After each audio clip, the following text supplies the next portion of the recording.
इस वीडियो में हम डिटेल में बात करेंगे कि किस तरह से आप CUET के थ्रू इलाहाबाद यूनिवर्सिटी का रजिस्ट्रेशन कर सकते हैं। इसके लिए आपको अपने फ़ोन या लैपटॉप का कोई भी ब्राउज़र ओपन कर लेना है।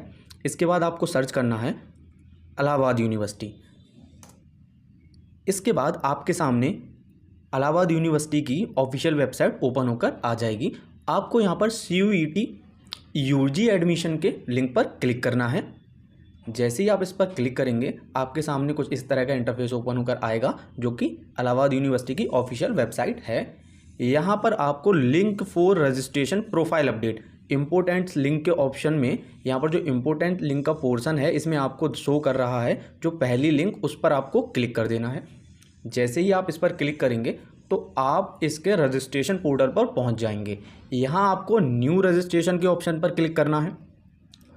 एक मैं यहाँ पर आपको अपडेट दे देता हूँ, जो आप रजिस्ट्रेशन हैं वो आप 5 तारीख तक कर पाएंगे। यहाँ जो इन्होंने ऑफिशियल नोटिस दिया है, इन view of great demand of student की और अधिक डिमांड पर इसको क्या कर दिया गया है, आपकी जो डेट है उसको रजिस्ट्रेशन की डेट को बढ़ा दिया गया है। तो आप अब 5 तारीख तक यहाँ रजिस्ट्रेशन कर पाएंगे। जो हम वापस अपने रजिस्ट्रेशन प्रोसेस पर आ जाते हैं। यहाँ आपको अपना CUET का एप्लीकेशन नंबर, जो आपने CUET का एडमिट कार्ड था उस पर आपको CUET का एप्लीकेशन नंबर दिया गया होगा, उसको यहाँ आपको फिल करना है और आपको अपनी डेट ऑफ बर्थ फिल करनी है। तो मैं यहाँ पर फिल कर लेता हूँ। मैंने यहाँ पर अपना एप्लीकेशन नंबर और डेट ऑफ बर्थ को फिल कर लिया है। उसके बाद मैंने कैप्चा कोड को भी फिल कर लिया है। इसके बाद आपको रजिस्टर के ऑप्शन पर क्लिक करना है। रजिस्टर के ऑप्शन पर क्लिक करने के बाद आपके फ़ोन या फिर ईमेल ID दोनों पर एक OTP भेजा जाएगा, उसको आपको यहाँ पर फिल करना है। उसके बाद यहाँ आपको एक पासवर्ड सेट करना है। यहाँ पर जो मिनिमम कैरेक्टर होने चाहिए वो 6 कैरेक्टर होने चाहिए। आप अल्फ़ाबेट और न्यूमेरिकल और स्पेशल कैरेक्टर का यूज़ करके एक स्ट्रॉन्ग पासवर्ड यहाँ क्रिएट कर सकते हैं। तो मैं यहाँ पर OTP एंटर कर लेता हूँ, उसके बाद एक पासवर्ड क्रिएट कर लेता हूँ। मैंने यहाँ पर अपना OTP एंटर कर लिया है और मैंने एक पासवर्ड भी क्रिएट कर लिया है। यह पासवर्ड आपको दोबारा से लॉगिन करने के काम आएगा। जब आप CUET का अभी आप एप्लीकेशन नंबर एंटर करेंगे और दोबारा से जब लॉगिन करेंगे, इसके थ्रू ही आप अपना रजिस्ट्रेशन प्रोसेस आगे बढ़ा पाएंगे। तो इसको आप कहीं लिख कर रख लें और उसके बाद आपको कैप्चा कोड को फिल करके सबमिट के ऑप्शन पर क्लिक कर देना है। अगर इसके बावजूद भी आपके पास अगर पासवर्ड नहीं आया है तो आप रीसेंड OTP के ऑप्शन पर क्लिक कर सकते हैं। तो मैं यहाँ पर सबमिट OTP पर क्लिक कर देता हूँ। OTP सबमिट करने के बाद आपके सामने OTP वेरिफिकेशन सक्सेसफुल लिख के आएगा और ये दोबारा से हमें लॉगिन पेज पर पहुंचा देगा। और आपको यहाँ दोबारा से अपना CUET का एप्लीकेशन नंबर और अभी जो पासवर्ड आपने जनरेट किया था उसको यहाँ एंटर करना है। उसके बाद आपको दोबारा से लॉगिन करना है। मैं यहाँ पर दोबारा से अपना CUET का एप्लीकेशन नंबर और पासवर्ड डाल के यहाँ पर जो अभी हमने क्रिएट किया था उसको डालकर एंटर करके मैं लॉगिन कर लेता हूँ। मैंने यहाँ पर अपने एप्लीकेशन नंबर को एंटर कर लिया है और पासवर्ड एंटर करने के बाद कैप्चा कोड को भी फिल कर लिया है। अब मैं सिंपल लॉगिन के ऑप्शन पर क्लिक करूँगा। लॉगिन के ऑप्शन पर क्लिक करने के बाद आपको एक वेलकम नोटिस देगा। यहाँ आपको बोलेगा कि अपनी प्रोफाइल को कंप्लीट कीजिए। आप अपनी प्रोफाइल 3 स्टेप में यहाँ पर कंप्लीट कर सकते हैं, जो कि फर्स्ट स्टेप में आप अपनी प्रोफाइल कंप्लीट करेंगे। सेकंड स्टेप में आप सेलेक्ट प्रोग्राम को सेलेक्ट करेंगे। तीसरा जो स्टेप है वहाँ पर आप पे रजिस्ट्रेशन फ़ी, आप अपनी रजिस्ट्रेशन फ़ी को पे करेंगे। तो यहाँ कंप्लीट प्रोफाइल का 2 जगह ऑप्शन शो कर रहा है। आप चाहे यहाँ क्लिक करें चाहे यहाँ, कहीं से भी आप क्लिक करके इसको ओपन कर सकते हैं। मैं यहाँ क्लिक कर लेता हूँ। कंप्लीट प्रोफाइल पर आप जैसे ही क्लिक करेंगे आपके सामने आपकी पर्सनल डिटेल ओपन होकर आएगी, जो कि इसने CUET के थ्रू इंपोर्ट की है। जो डिटेल आपने CUET के फॉर्म में फिल करी थी वही डिटेल इसने इंपोर्ट कर ली है यहाँ पर। इसके बाद आप नीचे की ओर स्क्रॉल करेंगे। स्क्रॉल करने के बाद सबसे पहले आपको अपना जेंडर फिल करना है। इसके बाद आपको अपनी कैटेगरी फिल करनी है। यहाँ से आप मेल फीमेल जो भी हैं आप सेलेक्ट कर लें। इसके बाद आप अपनी कैटेगरी सेलेक्ट करें, यहाँ से जिस कैटेगरी में भी आप आते हैं। इसके बाद आपको अपना कैटेगरी सर्टिफिकेट नंबर यहाँ पर फिल करना है। मैंने फिल कर लिया है। इसके बाद आपको कैटेगरी इशू डेट यहाँ पर फिल करनी है। मैं उसको फिल कर लेता हूँ। आपका जो कैटेगरी सर्टिफिकेट है वो 1 अप्रैल के बाद का होना चाहिए। यहाँ पर इन्होंने यह इंस्ट्रक्शन दे रखा है, मस्ट बी इशूड। यह कंपलसरी है कि 1 अप्रैल के बाद का ही होना चाहिए। यहाँ पर आप अपना अल्टरनेट ईमेल ID दे सकते हैं, अल्टरनेट फ़ोन नंबर दे सकते हैं। ये लेकिन मैंडेटरी नहीं है यहाँ पर। इसके बाद आपको यहाँ पर अपना मैरिटल स्टेटस फिल करना है। अगर आप मैरिड हैं तो मैरिड, अनमैरिड हैं तो अनमैरिड, डाइवोर्स यहाँ पर आप अपने हिसाब से सेलेक्ट कर लें जो भी हैं आप। इसके बाद आपको अपना ब्लड ग्रुप सेलेक्ट करना है। अगर आपके अपना ब्लड ग्रुप नहीं पता है तो आप अपना ब्लड टेस्ट करा के ब्लड ग्रुप का पता लगवा सकते हैं। यहाँ पर आपसे पूछ रहा है कि आप इंडिया के सिटीज़न हैं, अगर हाँ तो यस पर करें, वरना नो तो यस। ऑफ कोर्स यहाँ पर यस करना है। और यहाँ रिलीजन, आप किस धर्म से रिलेट करते हैं। इसके बाद आपके लिए अपनी प्लेस ऑफ बर्थ डिटेल्स को फिल करना है, जो कि मैंने यहाँ पर फिल कर लिया है। आप यहाँ पर अपना टाउन, सिटी, आप जिस भी किसी गांव से हैं, शहर से हैं, वो यहाँ फिल कर लेना है। इसके बाद आपको कंट्री इंडिया फिल कर लेना है, स्टेट यूपी, ये सारा कुछ आपको मैनुअली फिल करना पड़ेगा। आप यहाँ से फिल कर लें। फिर हम नीचे की ओर स्क्रॉल करेंगे। नीचे की ओर स्क्रॉल करने के बाद यहाँ पर आपको अपनी फैमिली डिटेल्स को फिल करना है। आपका मदर्स नेम जो कि मैंडेटरी है, ये ऑलरेडी शो करेगा। अगर उसमें कोई स्पेलिंग मिस्टेक है तो यहाँ करेक्शन कर सकते हैं आप। इसके बाद आपका मदर्स फ़ोन नंबर, यह कंपलसरी नहीं है, आप दे भी सकते हैं, नहीं भी। मदर्स नेम इन हिंदी, यह भी कंपलसरी नहीं है, आप हिंदी में लिखें या नहीं, ये कंपलसरी नहीं है। मदर्स ऑक्यूपेशन, माता का जो व्यवसाय है वह क्या है, यहाँ से आप फिल कर सकते हैं और इसे चाहें तो छोड़ भी सकते हैं। यहाँ से मदर क्वालिफ़िकेशन, इसको भी चाहें आप फिल कर सकते हैं, चाहें इसे आप ब्लैंक भी छोड़ सकते हैं। ऑफिस एड्रेस, इसे भी आप ब्लैंक छोड़ सकते हैं, कोई दिक्कत नहीं है। आप चाहें तो इन्हें फिल कर सकते हैं, वरना इसको आप ब्लैंक भी छोड़ सकते हैं। इसके बाद आपको नीचे की ओर स्क्रॉल करना है।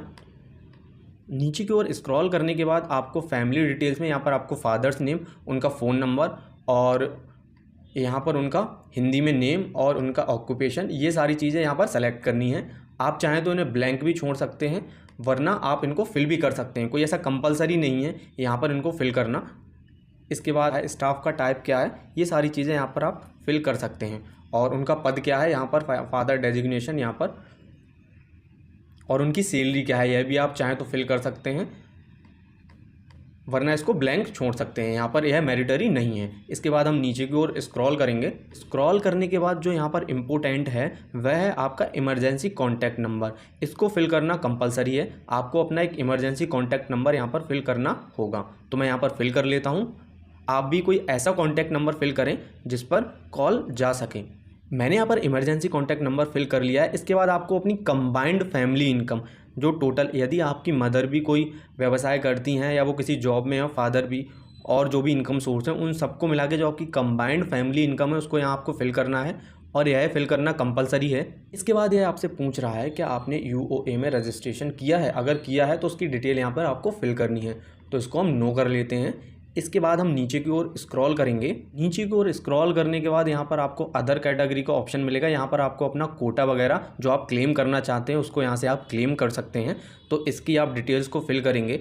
यहाँ पर ये पूछ रहा है person with benchmark disability category, क्या आप डिसेबिलिटी कैटेगरी में आते हैं, क्या आप कोई दिव्यांग हैं, क्या आपको कोई प्रॉब्लम है। तो यहाँ पर यदि है, कोई भी डिसेबिलिटी है, फिजिकल, विजुअल, तो यहाँ से आप यस कर सकते हैं, अन्यथा नॉट एप्लीकेबल करेंगे।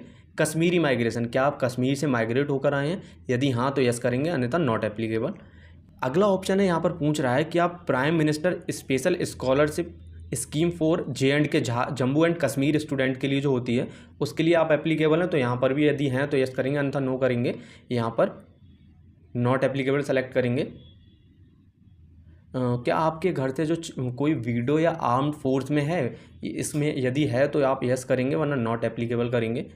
सिंगल गर्ल चाइल्ड कोटा, यदि आप अपने माता पिता की इकलौती लड़की हैं तो यहाँ पर यस, अन्यथा नो करेंगे। कल्चरल एक्टिविटी CCA कोटा, यहाँ पर यदि है आपके पास इनमें से कोई भी ऑप्शन, उसका सर्टिफिकेट है तो आप यस करेंगे, अन्यथा नॉट एप्लीकेबल करेंगे। स्पोर्ट्स कोटा, अगर आपके पास कोई स्पोर्ट्स का सर्टिफिकेट है तो यस करेंगे, वरना यहाँ भी नो करेंगे। इसके बाद हम नीचे की ओर स्क्रॉल करेंगे। यहाँ पर फाइनली हमको बैंक डिटेल्स फिल करनी है। इन केस यदि कोई ऐसी सिचुएशन आती है कि आपका जो फ़ी पेमेंट की है आपने उसको रिफ़ंड करने की ज़रूरत पड़े, तो वो किस अकाउंट में रिफ़ंड करें, तो इसके लिए आपको यहाँ पर एक अकाउंट देना है। वो चाहे किसी का भी हो सकता है, ज़रूरी नहीं है। आप अपने घर में किसी का भी, यहाँ पर पेरेंट्स, गार्जियन, किसी का भी बैंक अकाउंट लिंक कर सकते हैं। तो वो यहाँ पर आप डिटेल फिल कर लें, मैं फिल कर लेता हूँ। नीचे की ओर स्क्रॉल करने के बाद आपको यहाँ पर आपका एड्रेस फिल करना है। यहाँ आप अपना एड्रेस, जो करेक्ट एड्रेस है वही फिल करें, तो मैं फिल कर लेता हूँ। यहाँ पर मैंने अपने एड्रेस को फिल कर लिया है। आपको अपने एड्रेस को बहुत ही सही तरीके से फिल करना है। इसके बाद मैं नीचे की ओर स्क्रॉल करूँगा तो यहाँ आपसे पूछेगा जो आपका एड्रेस है वही आपका परमानेंट एड्रेस है। यदि आपका कोई करस्पॉन्डिंग एड्रेस है तो उसको यहाँ पर फिल कर सकते हैं। मैं यहाँ पर मेरा एक ही एड्रेस है तो इस पर क्लिक करूँगा। इसके बाद आपको यहाँ से सेव डिटेल्स के ऑप्शन पर क्लिक करना है। मैं सेव डिटेल्स कर देता हूँ। सेव डिटेल्स करने के बाद आपको ये आपकी प्रोफाइल डिटेल्स यहाँ पर एक बार शो करेगा। आप अपनी सारी डिटेल्स यहाँ चेक कर पाएंगे। एक बार इसको अच्छे से वेरीफाई कर लें। अगर आपको अभी भी कोई दिक्कत लग रही है तो इसको यहाँ से एडिट कर सकते हैं। अब मैं नीचे की ओर स्क्रॉल करूँगा।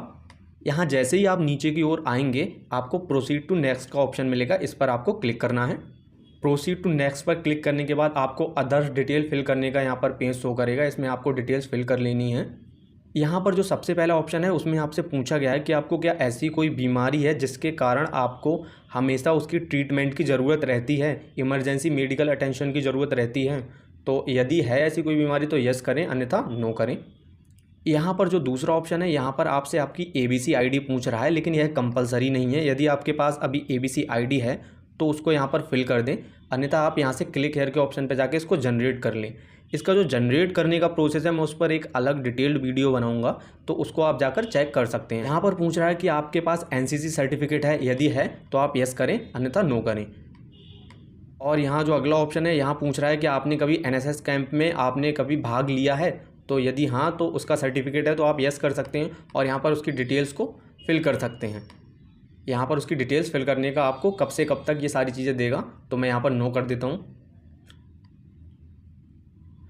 और अगला जो ऑप्शन है यहाँ पर आपसे पूछ रहा है कि आपके घर से आपके फादर या मदर कोई भी यूनिवर्सिटी ऑफ इलाहाबाद के कोई एम्प्लॉई हैं, कोई भी काम करते हैं, कोई एम्प्लॉई है वहाँ पर, तो यदि हैं तो यस करें, अन्यथा नो करें। यहाँ से आपकी ये लैंग्वेज के बारे में जानना चाह रहा है कि आपको कौन कौन सी लैंग्वेज आती हैं। हिंदी, इंग्लिश, आप अदर लैंग्वेज भी अपने हिसाब से यहाँ फिल कर सकते हैं। अगर आपको इंग्लिश आती तो इंग्लिश में आपको पढ़ना आता है, लिखना आता है या बोलना आता है, ये सारी चीज़ें जो भी आपको आती हैं आपको यहाँ फिल करना है। मैं अपनी लैंग्वेज फिल कर ले रहा हूँ, आप अपने हिसाब से फिल करें। यदि आपको कोई अदर लैंग्वेज भी आती है तो उसको यहाँ पर एंटर करके यहाँ पर आप रीडिंग, राइटिंग, स्पीकिंग, तीनों में से आपको क्या आता है उसके बारे में वो आपको यहाँ फिल कर देना है। इसके बाद सेव डिटेल्स के ऑप्शन पर आपको क्लिक करना है।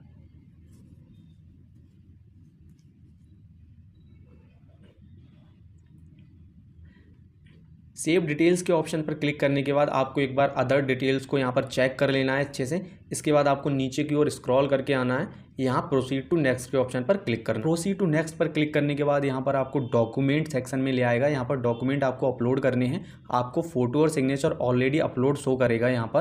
यहाँ आपको जो डॉक्यूमेंट अपलोड करने हैं आपका कैटेगरी सर्टिफिकेट और CUET का एडमिट कार्ड, यहाँ पर 2 चीज़ें आपको अपलोड करनी है। बाकी फॉर्म से हमने देखा है कि वहाँ पर आपको डोमिसाइल वगैरह 10, 12 की मार्कशीट वगैरह अपलोड करने के लिए बोलता है, लेकिन यहाँ पर आपको केवल अपना कैटेगरी का सर्टिफिकेट अपलोड करना है और CUET का एडमिट कार्ड यहाँ पर आपको अपलोड कर देना है, बस सिंपल। लेकिन इसका साइज और फॉर्मेट जो रहेगा JPEG, JPG और PDF फॉर्मेट, इसमें से किसी भी फॉर्मेट में आप अपलोड कर सकते हैं। सेम एडमिट कार्ड को भी आप इनमें से किसी भी फॉर्मेट में अपलोड कर सकते हैं, जिसका साइज़ 10 KB से 500 KB के बीच में रहेगा। 10 KB से अधिक होना चाहिए, 500 KB से कम होना चाहिए। यहाँ पर मैं अपलोड कर देता हूँ। आप अपने डॉक्यूमेंट को अपलोड करने के बाद प्रोसीड एंड नेक्स्ट करेंगे। सारी चीज़ें अपलोड करने के बाद, सारी चीज़ें चेक करने के बाद जब आप नीचे की ओर स्क्रॉल करेंगे तो आपके सामने कुछ इस तरह का इंटरफेस होगा। यहाँ पर आपके सामने 2 ऑप्शन होंगे, save as draft, submit and log. तो आप पहले पूरा फॉर्म चेक कर लें सबमिट एंड लॉग करने से पहले, क्योंकि जब आप सबमिट एंड लॉग कर देंगे तो आप उसमें कोई भी करेक्शन नहीं कर पाएंगे। तो मैं यहाँ पर सबमिट एंड लॉग के ऑप्शन पर क्लिक करूँगा। इसके बाद देखते हैं क्या पेमेंट ऑप्शन अभी शो करेगा या नहीं। तो मैं इसको सबमिट एंड लॉग कर लेता हूँ। फॉर्म को सबमिट करने के बाद यहाँ पर मेरा प्रोफाइल स्टेटस सक्सेसफुली सबमिटेड दिखा रहा है और लॉग दिखा रहा है। मैंने इसको सबमिट कर दिया है। यहाँ पर अब इसके बाद आपका स्टेटस यहाँ पर भी आपको सबमिटेड शो कर रहा है। यहाँ आप अपने व्यू प्रोफाइल के ऑप्शन पर क्लिक करके आप अपनी प्रोफाइल को चेक कर सकते हैं। यहाँ पर आपके सामने you have not applied for any programme yet, यहाँ पर जब आप क्लिक करेंगे, जैसे ही मैं यहाँ अप्लाई नाउ के सेक्शन पर क्लिक कर रहा हूँ तो यह अभी ऑप्शन शायद ओपन नहीं हुआ है यूनिवर्सिटी की तरफ से, तो इसके लिए आपको थोड़ा टाइम लगेगा। जैसे ही फ़ेज़ 2 स्टार्ट होगा इसका, ये फ़ेज़ 1 था, यहाँ पर आपने रजिस्ट्रेशन किया है। फ़ेज़ 2 में आप अपने प्रोग्राम को सेलेक्ट कर पाएंगे, अपने कोर्सेज़ को सेलेक्ट कर पाएंगे। तो जैसे ही फ़ेज़ 2 स्टार्ट होगा मैं यहाँ पर एक नई वीडियो डालूँगा। आप तब तक इस चैनल को सब्सक्राइब करके रखें और नोटिफिकेशन ऑन करके रखें ताकि आपको अपडेट सबसे पहले मिलती रहे। और मैं इससे रिलेटेड अगर आपकी और भी कोई समस्याएं हैं तो उस पर मैं पूरी वीडियो बनाऊंगा। आप अधिक से अधिक कमेंट करके बताएं और मैं आपका रिप्लाई देने की पूरी कोशिश करूंगा यदि आपको कोई समस्या आती है। अगर वीडियो पसंद आई हो तो वीडियो को लाइक करें और चैनल को सब्सक्राइब करके ज़रूर जाएँ। Thank you.